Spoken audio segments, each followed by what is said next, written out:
Hello, you're watching Daily News on All News Nigeria. I am Opeyemi Oluwemi. Here are the headlines for today. SHEHU GARBA explains why Buhari puts fuel subsidy on hold. NUHU RIBADU assumes office as NSA. KANO residents protest demolition of properties by state government.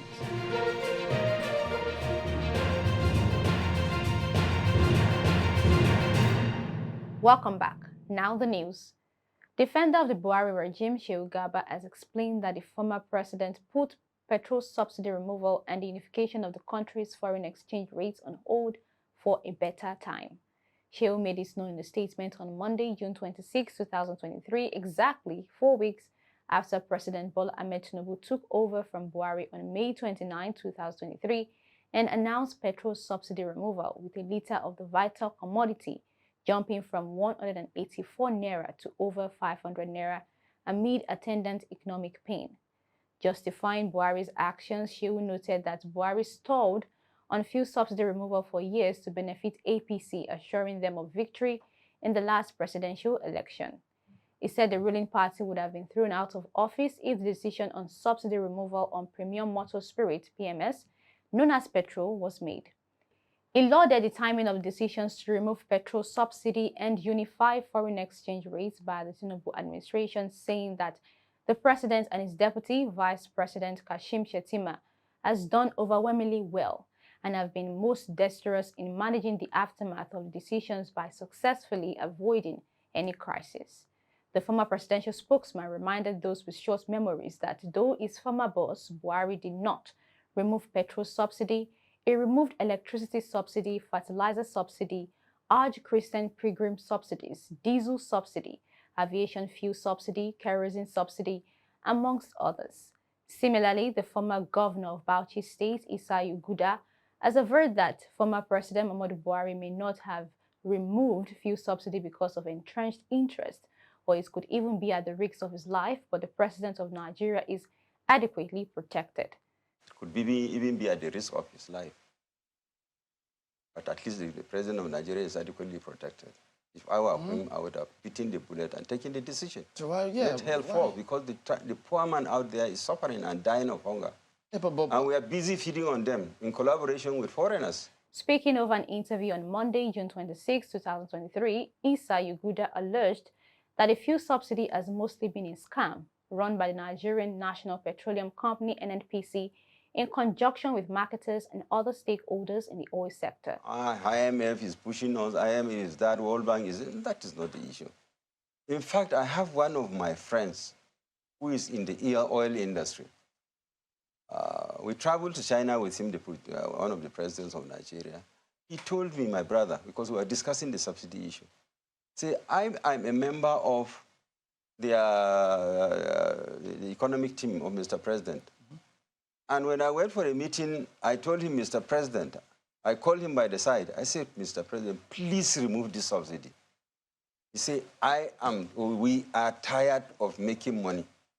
What? Yes, I'm telling you to God Almighty. Isaiah Guda also lamented that the perpetrators of the subsidy scam had made so much money from Nigeria and had brought the nation into its current financial mess. In other news, retired Assistant Inspector General of Police NUHU RIBADU has officially taken over from Major General Babagana Mungono as Nigeria's National Security Advisor. At a brief event in Abuja on Monday, RIBADU, on assumption, promised to live up to the expectations of Nigerians and secure the country from all forms of insecurity such as terrorism, banditry, kidnapping, amongst others. To secure our country, it has to be a continuous work. We are coming in here. We will look at what has been done and build on it. A lot has been done so far. I belong to this profession. I belong to this sector. I've been a keen follower of things.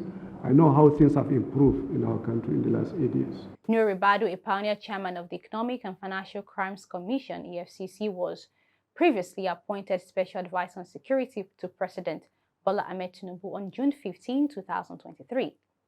However, 4 days after, in an unprecedented shake-up in the country's security architecture, The president retired Mongono as NSA and elevated RIBADU as replacement. In the last 1 week, there have been change of baiting in all the security agencies affected, with the assumption of the newly appointed heads. As EFCC chief, RIBADU prosecuted his boss, the then Inspector General of Police, Tafa Balogun, who was convicted, jailed, and made to return about 150 million euros under a plea bargain arrangement. RIBADU was replaced as EFCC chief in 2007 by retired AIG Farida Waziri. Finally, on the news, victims of the demolition spree embarked upon by the KANO state government have taken to the streets in their hundreds to condemn what they describe as a destructive act. The protesters gathered on Monday morning, June 26, 2023, at the frontage of the demolished multi-million naira Daula Hotel along Adijia Road in the metropolis, carrying placards with various inscriptions condemning the government policy.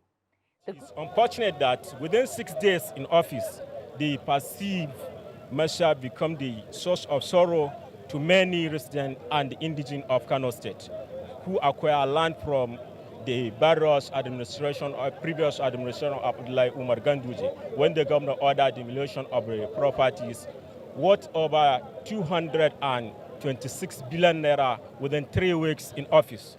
Let it be on record that 6 days in office is significant for the people-oriented government to order demolition of the properties because the time allowed by law for such notice was not allowed. The group also called on the government to compensate the victims whose property were demolished. Meanwhile, Governor Yusuf of Kano State on Monday announced plans to rebuild the iconic Silver Jubilee monuments demolished by the state government house in Roundabout in a more secure place.